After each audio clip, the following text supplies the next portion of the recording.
Charges in this case. Police say 46-year-old Tara Carr assaulted a teen over the course of multiple months. As you might imagine. In the quiet town of Woodstown, where everyone knew everyone, life moved at a slower pace. It was the kind of place where neighbors waved hello, kids played freely, and trust was never questioned. But beneath the surface of this peaceful town, a darkness festered. A darkness no one saw coming. A darkness that would change one boy's life forever. The camera zooms in on Ethan's face as he laughs, his innocence palpable. The sound of the basketball fades, replaced by an eerie silence. Tara Carr was a pillar of the community. Wealthy, respected, and admired.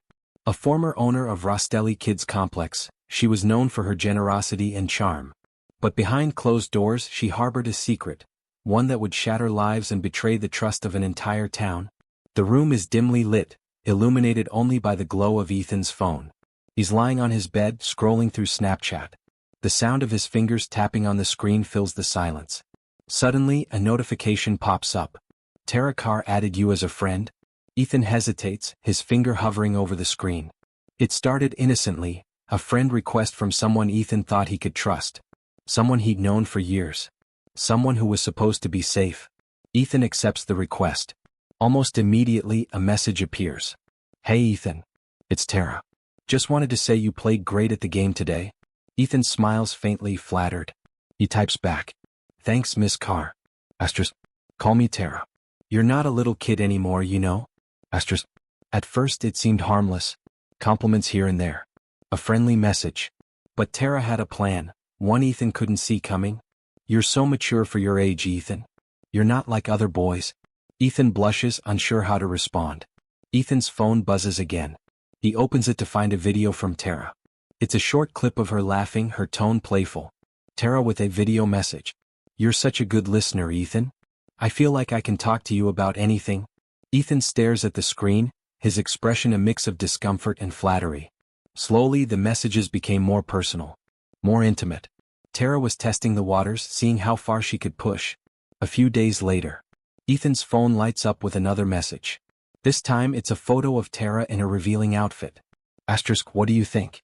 Be honest. Ethan's eyes widen. He looks around his room as if someone might be watching. I don't know if this is right. It's just between us, Ethan. No one needs to know. You're special to me. Ethan felt trapped. Part of him knew this was wrong, but Tara's words were like a spell. Flattering, intoxicating, and impossible to resist. Late night asterisk. Ethan's phone buzzes again. It's another video from Tara, this time more explicit. You're the only one who understands me, Ethan. Don't let me down. Asterisk. Ethan's hands tremble as he holds the phone. He looks at his bedroom door, half expecting his parents to walk in. The line had been crossed. What started as innocent messages had turned into something darker, something Ethan couldn't escape. Asterisk. Tara sits in her living room, a sly smile on her face as she sends another message. Meet me tomorrow after school. I have something special to show you. Asterisk. Tara's trap was set. And Ethan, too young and too scared to say no, was about to walk right into it. Ethan walks home from school, his backpack slung over one shoulder. The sun is shining, but there's a heaviness in his steps. His phone buzzes. He pulls it out and reads the message. Hey Ethan. I need some help moving a few boxes at my place. Can you stop by after school? I'll make it worth your while. Asterisk. Ethan hesitates, staring at the screen. He types a response, deletes it, then finally sends. Okay.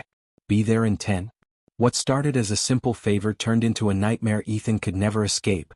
Now at Tara's house. Ethan stands at the front door, shifting nervously from foot to foot. He rings the doorbell. Tara opens the door, smiling warmly. Ethan. Thanks for coming.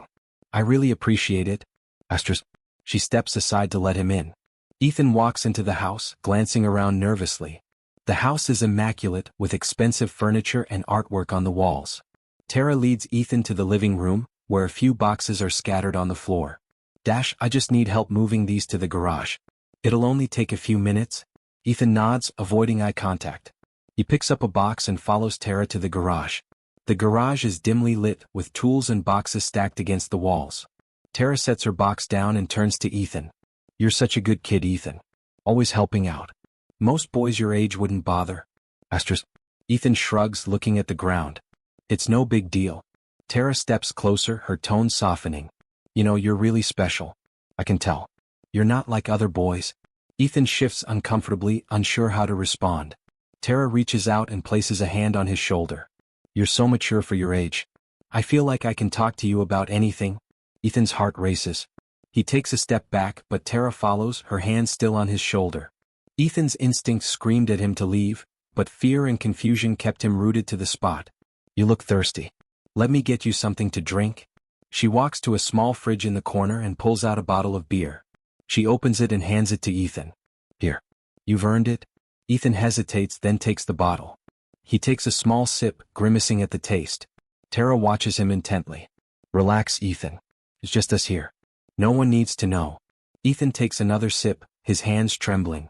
Tara steps closer, her voice dropping to a whisper. You're so handsome, you know that? I bet the girls at school are all over you. Ethan's face flushes. He looks away, his heart pounding.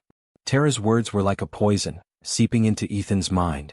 She knew exactly how to manipulate him, how to make him feel special and trapped. Astros, you don't have to be shy around me, Ethan. I'm not like other adults. I understand you. She places a hand on his cheek, her touch lingering. Ethan freezes, his breath catching in his throat. In that moment, Ethan realized something was terribly wrong. But it was too late. You trust me, don't you? Ethan nods weakly, unable to speak. Tara smiles, her eyes glinting with something dark. Good. Because what happens here stays between us. Our little secret. She leans in, her lips brushing against his ear. No one will believe you if you tell. I'm a respected woman in this town. You're just a kid. Ethan's vision blurs as panic sets in. He tries to pull away, but Tara's grip tightens. The assault was swift and brutal. Ethan's world shattered in an instant, leaving him broken and numb. The faint hum of the garage lights, muffled cries. Tara's cold, calculating expression as she carries out the assault. Ethan sits on the floor, his knees pulled to his chest. Tara stands over him, adjusting her clothes. Remember, Ethan. This is our secret. If you tell anyone, I'll ruin your life. She walks away, leaving Ethan alone in the dimly lit garage. Ethan sat there, his mind reeling. He felt dirty, ashamed, and utterly alone. The boy who had walked into that house was gone, replaced by a shell of his former self. In Ethan's bedroom by night. Ethan lies in bed, staring at the ceiling. His phone buzzes on the nightstand. He hesitates, then picks it up. I miss you, Ethan. Come over tomorrow after school. I need to see you. Ethan's hands tremble as he reads the message. He types a response, deletes it, then finally sends. Okay. Over the next few months, Tara's grip on Ethan tightened. What began as a single act of abuse turned into a recurring nightmare. Another day would come. Tara calls Ethan to her house yet again. Tara sits on the couch, patting the seat next to her. Ethan hesitates, then sits down. You're the only one who understands me, Ethan. Everyone else just judges me. She places a hand on his knee, her touch lingering. Ethan stiffens but doesn't pull away. Tara's words were like a web, ensnaring Ethan in a trap he couldn't escape. Tara pours a glass of wine and hands it to Ethan. Here. You look like you need this. Ethan takes the glass, his hands shaking. He takes a sip, the bitter taste making him grimace. Relax, Ethan. It's just us here. No one needs to know. She steps closer, her voice dropping to a whisper. You're so special to me. Don't ever forget that. Ethan's heart races as Tara leans in, her lips brushing against his ear. Each visit to Tara's house chipped away at Ethan's sense of self, leaving him hollow and broken. In Tara's bedroom by night. Ethan sits on the edge of the bed, his head in his hands. Tara stands over him, her expression cold and calculating. If you tell anyone, Ethan, no one will believe you. I'm a respected woman in this town. You're just a kid. Astros. Ethan's eyes fill with tears as Tara's words sink in. Tara's threats were like a noose around Ethan's neck, tightening with each passing day. Ethan lies in bed, staring at the ceiling. His phone buzzes again. I need to see you, Ethan. Don't make me wait. Ethan's hands tremble as he types a response. I can't do this anymore. If you don't come, I'll tell everyone you came on to me. Who do you think they'll believe? Ethan's heart sinks as he reads the message. He types a response, his hands shaking. I'll be there. Ethan felt like a prisoner, trapped in a nightmare with no way out. Ethan walks down the hallway, his head down. His classmates laugh and chat around him, but he feels like he's in a different world. Ethan, can I speak to you for a moment? Ethan looks up to see his teacher, Mrs. Thompson, standing in the doorway of her classroom. Mrs. Thompson sits at her desk, looking at Ethan with concern. Ethan, I've noticed your grades have been slipping. Is everything okay? Asterisk. Ethan looks at the ground, his heart pounding. I'm fine. Just tired. Mrs. Thompson studies him for a moment, then sighs. If you ever need to talk, I'm here for you. Ethan nods, but his mind is elsewhere. Ethan's school performance began to drop. He became withdrawn and anxious, a shadow of the boy he once was. Ethan's house in the living room by night. He sits on the couch, staring at the TV. His mom, Sarah, sits next to him, her brow furrowed with concern. Sarah. Ethan, you've been so quiet lately. Is something bothering you? Ethan shakes his head, avoiding her gaze. Ethan. I'm fine, Mom. Just stressed about school. Sarah places a hand on his shoulder, her touch gentle. You know you can talk to me about anything, right? Ethan's eyes fill with tears, but he quickly blinks them away. I know, Mom. I'm okay. Sarah studies him for a moment, then sighs. Ethan's parents noticed the changes in him, but they had no idea what he was going through. The boy they knew was slipping away, replaced by a stranger.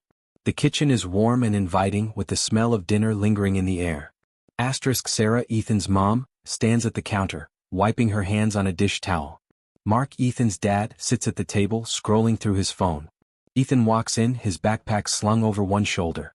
He avoids eye contact and heads straight for the stairs. Sarah. Hey, Ethan. How was school? Ethan pauses, his back to her. Fine. His voice is flat, devoid of emotion. He continues up the stairs without another word. Sarah exchanges a worried glance with Mark. As Ethan's world crumbled, his parents began to notice the signs they couldn't ignore. At Ethan's house, living room, later that night. Sarah sits on the couch, flipping through a stack of papers, Ethan's recent report card. Her brow furrows as she reads the grades. Mark, come look at this. Mark walks over and sits beside her. She hands him the report card. Mark. What's this? These? Ethan's never gotten grades like this before. Sarah sighs, her voice tinged with worry. Sarah. Something's wrong with him, Mark. He's not himself anymore. Mark sets the report card down, his expression serious. Mark. Have you tried talking to him? Sarah nods, her eyes filling with tears. Sarah. I've tried, but he just shuts down. He won't tell me what's going on. Mark places a hand on her shoulder, his voice gentle. Mark. Maybe it's just a phase. You know how teenagers are. Sarah shakes her head, her frustration evident. Sarah. This isn't just a phase, Mark. He's not eating, he's not sleeping, he's not hanging out with his friends. Something's wrong. Ethan's parents could see the changes in him, changes that went beyond typical teenage angst. But they had no idea what was really going on. At Ethan's house, Ethan's bedroom, night. Ethan lies in bed, staring at the ceiling. His phone buzzes on the nightstand. He ignores it, his mind racing. Ethan felt like he was drowning, trapped in a nightmare he couldn't escape. Terror's threats echoed in his mind, silencing any hope of reaching out for help. At Ethan's house, kitchen, morning. Sarah stands at the counter, pouring a cup of coffee. Ethan walks in, his eyes downcast. Sarah. Morning, sweetie. Did you sleep okay? Ethan shrugs, avoiding her gaze. Ethan. Not really. Sarah sets the coffee pot down and turns to him, her voice soft. Sarah. Ethan, I'm worried about you. You've been so quiet lately. Is something going on? Ethan's hands tremble as he grabs a cereal box from the cabinet. Ethan. I'm fine, Mom. Just tired. Sarah steps closer, her eyes searching his face. Sarah. You know you can talk to me about anything, right? No matter what it is. Ethan's eyes fill with tears, but he quickly blinks them away. I know, Mom. I'm okay. He grabs his backpack and heads for the door, leaving Sarah standing in the kitchen, her heart heavy with worry. Sarah wanted to believe him, but deep down she knew something was terribly wrong. The boy she knew was slipping away, replaced by a stranger. Mark sits on the couch, flipping through TV channels. Sarah sits beside him, her arms crossed. Sarah. Mark, we need to do something. Ethan's not okay. Mark sighs, running a hand through his hair. Mark. I don't know what to do, Sarah. He won't talk to us. Sarah's voice rises, her frustration boiling over. Sarah. We can't just sit here and do nothing. He's our son. Mark looks at her, his expression softening. Mark. I know, Sarah. I'm worried too. But we can't force him to talk to us. Sarah buries her face in her hands, her shoulders shaking with silent sobs. Ethan's parents felt helpless, watching their son slip further and further away. They had no idea the darkness he was facing, or the predator who was pulling the strings. The hallway is bustling with students chatting and laughing as they head to class. Ethan walks alone, his head down, his shoulders slumped.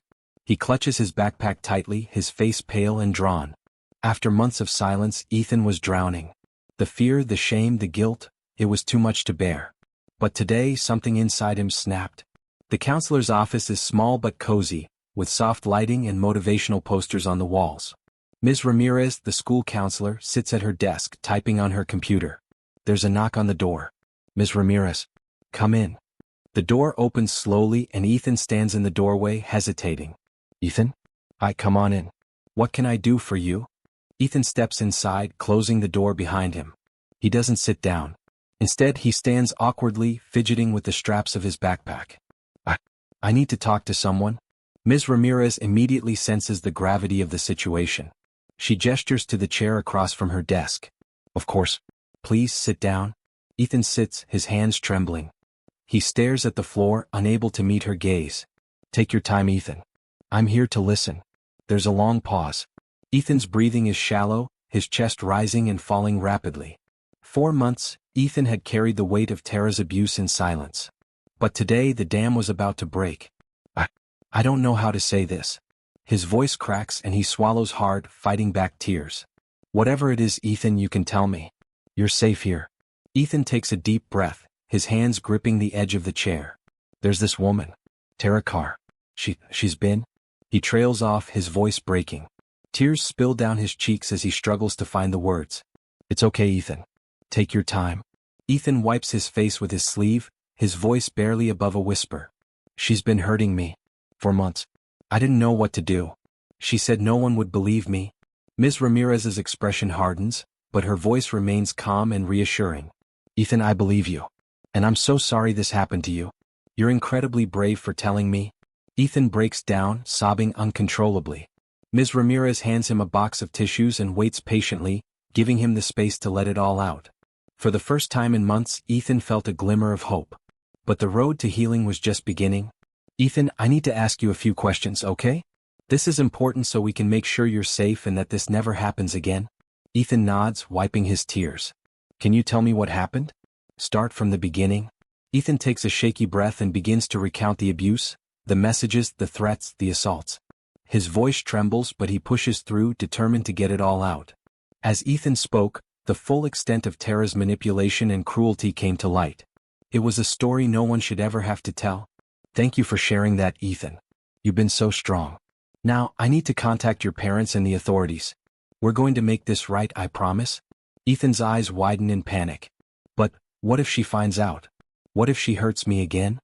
Ms. Ramirez leans forward, her voice firm but gentle. Ethan, you're not alone anymore. We're going to protect you. Tara won't be able to hurt you again. Ethan nods, though his fear is still evident. For the first time, Ethan allowed himself to believe that maybe, just maybe, things could get better. Ms. Ramirez picks up the phone and dials a number. Hello, this is Ms. Ramirez at Woodstown High School. I need to report a case of sexual abuse involving a minor. The camera pans to Ethan, sitting quietly in the chair, his face a mix of relief and fear. The wheels of justice were set in motion. But for Ethan, the battle was far from over. Days later. The room is stark and cold, with a single table and 2 chairs. Detective Harris, a seasoned investigator, sits across from Tara Carr. Tara is impeccably dressed, her demeanor calm and collected, but there's a flicker of unease in her eyes. Ms. Carr, we've received some serious allegations against you. Do you know why you're here? Tara smiles faintly, her voice smooth and controlled. I assume this is some kind of misunderstanding. I'm happy to cooperate, of course. Detective Harris slides a folder across the table and opens it, revealing printed screenshots of text messages and Snapchat conversations between Tara and Ethan. These messages suggest a highly inappropriate relationship between you and a minor. Care to explain? Tara's smile falters, but she quickly regains her composure. Those messages are taken out of context. Ethan has always been a troubled boy. He's clearly seeking attention. Detective Harris leans forward, his tone firm. We've also recovered videos from your phone, Ms. Carr. They leave little room for interpretation. Tara's facade cracks. She shifts in her seat, her voice rising slightly. This is ridiculous. I'm a respected member of this community. You can't possibly believe the word of a child over mine. As the investigation unfolded, Tara's carefully constructed facade began to crumble. The evidence against her was overwhelming. Detective Harris and another officer review the evidence, looking Ethan's phone, the incriminating messages, and the videos. This is damning. She's not going to be able to talk her way out of this one. Detective Harris nods, his expression grim. Let's bring her in. It's time she faces the consequences. A police car pulls up to Tara's luxurious home. Detective Harris and two officers approach the front door. Tara opens the door, her expression a mix of surprise and anger. What is the meaning of this? Detective Harris holds up a warrant. Tara Carr, you're under arrest for the sexual abuse of a minor. You have the right to remain silent. Tara's face pales as the officers handcuff her. She struggles to maintain her composure, but her voice trembles. This is a mistake. You can't do this to me. Tara's wealth and status could no longer protect her. The predator who thought she was untouchable was finally facing justice. Tara is led out of the house in handcuffs, her head held high but her eyes filled with fear. Neighbors gather on the street, whispering and pointing. The community was in shock. The woman they had admired and respected was revealed to be a monster. The next day, Ethan sits on the couch, his parents on either side of him. Detective Harris stands in front of them, delivering the news. Tara Carr has been arrested. We have more than enough evidence to ensure she'll be held accountable for what she did. Ethan's eyes fill with tears, but this time they're tears of relief. It's really over? Detective Harris nods, his expression kind but firm. It's over, Ethan. You're safe now. Sarah pulls Ethan into a tight hug, her own tears streaming down her face. We're so proud of you, Ethan. You're so brave. Mark places a hand on Ethan's shoulder, his voice choked with emotion. We're going to get through this together, son. You're not alone anymore. For Ethan and his family, the road to healing would be long and difficult. But for the first time in months, they felt a glimmer of hope. Tara is led into the courthouse, surrounded by reporters and flashing cameras. Her once polished appearance is now disheveled, her confidence shattered. Tara Carr's fall from grace was swift and public. The woman who had once been admired was now a symbol of betrayal and evil. Ethan sits by the window, staring out at the stars. His parents sit nearby, giving him space but staying close. Ethan's journey was far from over, but he had taken the first step toward reclaiming his life. And in that moment he knew he was no longer a victim. He was a survivor. The park is bathed in golden sunlight, with children playing in the distance and birds chirping in the trees. Ethan walks along a path, his hands in his pockets, a faint smile on his face. His parents, Sarah and Mark, walk a few steps behind him, giving him space but keeping a watchful eye. While the scars of his ordeal may never fully heal, Ethan's courage has inspired others to speak out against abuse. Ethan walks down the hallway, his head held high. A classmate, Jake, approaches him, looking nervous but determined. Hey Ethan. I just wanted to say thanks for what you did. It made me realize I'm not alone. Ethan nods, his expression kind but serious. You're not alone, Jake. And it's not your fault. If you ever need to talk, I'm here. Jake smiles faintly, his shoulders relaxing. Ethan's story had become a beacon of hope for others who had suffered in silence. His bravery had sparked a movement, reminding everyone that no one should face their struggles alone. Ethan sits on the couch, surrounded by his parents and a few close friends. They're laughing and talking, the atmosphere warm and supportive. I'm so proud of you, Ethan. You've come so far. Ethan smiles, his eyes shining with gratitude. I couldn't have done it without you guys. Thank you for never giving up on me. Mark claps Ethan on the shoulder, his voice filled with emotion. We're family, son. We'll always be here for you. In the end, it's not the darkness that defines us, but the light we find to overcome it. Ethan stands at the edge of the park, watching the sun dip below the horizon. The sky is painted in shades of orange and pink, symbolizing a new beginning. Ethan's journey was far from over, but he had found the strength to move forward. And in doing so, he had become a symbol of hope, resilience, and the power of speaking out. If this story resonated with you, consider subscribing to your channel name for more powerful true crime stories that shed light on the darkest corners of human behavior, and the courage it takes to overcome them.